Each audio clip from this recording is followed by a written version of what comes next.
Hello guys! Magandang araw po sa inyong lahat!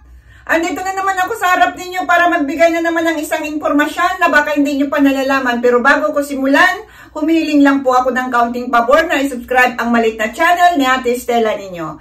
Maraming salamat po. Guys, huwag na tayong paligoy-ligoy pa. Simulan na natin ang ating topic ngayon. Ang topic natin ngayon ay nanggaling sa ating isang subscriber. Narito po ang kanyang katanungan. Ate Stella, itanong ko lang kung anong ibig sabihin kapag may nunal sa bulaklak o sa ari. Marami po akong mga naririnig tungkol sa pagkakaroon ng nunal sa mismong bulaklak. Mayroon po akong medyo malaking nunal mismo sa pisngi ng aking bulaklak. Sana mahanapan niyo po ng kasagutan ng aking katanungan. Maraming salamat po. Guys, ang kanya pong tanong ay kung ano raw ang ibig sabihin sa may nunal doon sa bulaklak. Siguro talagang ano lang tayo talaga sa Pilipinas, no? Yung lahat na bagay bigyan talaga natin ng mga kung ano-anong mga kahulugan. Pero yun nga lang dahil kultura natin, so wala po tayong magawa, no? So ginawan ko ng pagsaliksik ito para naman masagot ko ang kanyang katanungan. Kasi pati ako'y naku-curious na rin sa ganitong tanong. Dahil mulat sa pool, naririnig ko rin ito nung dalaga pa ako. So, ayon sa aking pagsaliksik, sa Pilipinas, may mga pamahiin na nauugnay sa mga nunal sa iba't ibang bahagi ng katawan. Kasama na rin dito ang bulaklak o ang ari, no? Narito ang ilan sa mga pamahiin na ito. Number 1, swerte o malas. May paniniwalang ilan na ang pagkakaroon ng nunal sa bulaklak ay isang tanda ng swerte. Sa kabilang dako naman, may mga naniniwala namang ito ay tanda ng kamalasan. So, yan po yung unang nasaliksik ko guys, no? Swerte siya o malas. Pangalawa, pagiging mapusok. Sa ibang mga paniniwala, ang pagkakaroon ng nunal sa mismong pisngi ng bulaklak ay nangangahulugang ang isang tao ay mapusok o may matinding libog. So, yan po yung aking nasaliksik na pangalawa, pagiging mapusok. Na kapag merong nunal daw doon sa, ito narinig ko talaga ito nung dalaga pa ako. Ewan ko lang kung may katotohanan. Na kapag may nunal daw doon sa mismong bulaklak, ay malibog daw. Yan, narinig ko talaga yan nung dalaga pa ako. No? So, yan po yung pangalawa, pagiging mapusok. At ang pangatlo naman, taglay ng kapalaran. Ang ilan ay naniniwala na ang lokasyon at hugis ng nunal sa bulaklak ay maaring magturo ng tungkol sa kapalaran o kinabukasan ng isang tao. So, yan po yung number 3 na ating nasaliksik, guys, na taglay ng kapalaran. Na kapag ang hugis ng nunal ay ganito, ganire, at ganoon, ay ito po ay nagbibigay tungkol sa kapalaran o kinabukasan ng isang tao. Ngunit gayon pa man, mahalaga rin na tandaan na ang mga pamahiin ay kadalasang hindi scientific na tinatawag, no? At hindi batay sa tunay na ebidensya. Karamihan sa mga ito ay mga tradisyonal na paniniwala na ipinamana mula sa henerasyon hanggang henerasyon.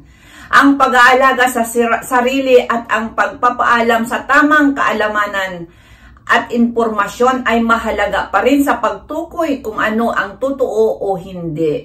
So, yun po guys, no, na ito po ay walang scientific na pinagbatayan. Kundi yun na nga ang nasabi ko kanina, depende po yun sa mga kultura, pamahiin, na marami tayong pamahiin talaga sa Pilipinas. Yun nga lang maligo na pagod ka, parang, nako, maano ka raw, anong tawag dito, mababa, mabinat ka ba, o ano ba yun?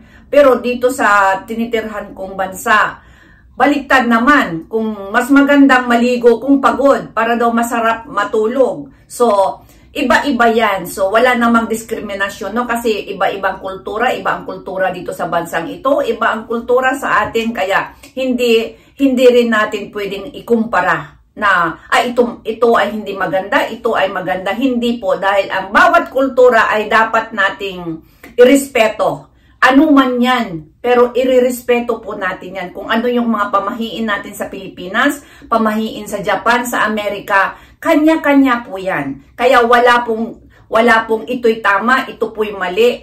Yan ang isipin lang po natin talaga sa pangkalahatan. Kasi minsan, meron pong mga Pilipino dito sa Japan na yung mga sobrang matagal na dito, na parang iniiwan na nila yung hindi na ako magbanggit kung sino-sino pa man. Marami po akong mga na-encounter dito na dahil maganda talaga yung ng mga pamahiin dito o mga kung ano-anong mga kultura nila, no?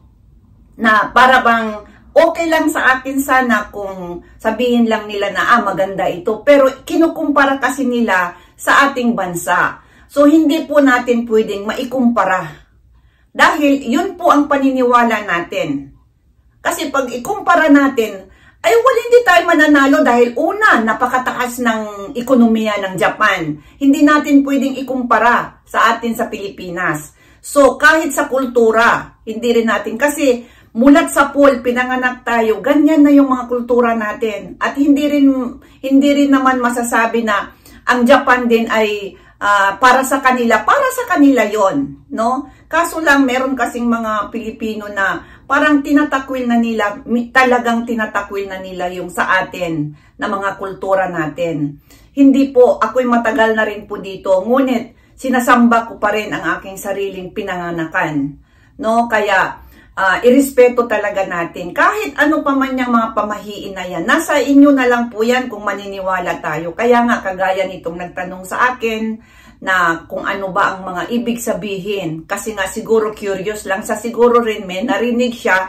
Nagkataon lamang na meron siyang nunal doon sa kanyang bulaklak. Kaya niya ito na itanong. At ayon na rin sa aking pagsaliksik, ito po ay nasaliksik ko sa Pilipinas, sa Pilipinas, kasi pamahiin natin ito. Kaya ito yung lumabas, yung tatlong ito, no? Swerte umalas, pagiging mapusok, taglay na kapalaran. So yan po yung aking nasaliksik na gusto kong iparating doon sa isa nating subscriber na nagtanong, at ginawan ko na lang din ng vlog kasi curious din ako kung ang meron bang katotohanan, at ayon na rin sa aking pagsaliksik, ito po yung mga lumabas, So, yan po yung isipin na lang natin na mga pamahiin natin sa ibang bansa. Huwag po nating ikumpara kung sino ang tama o mali, no?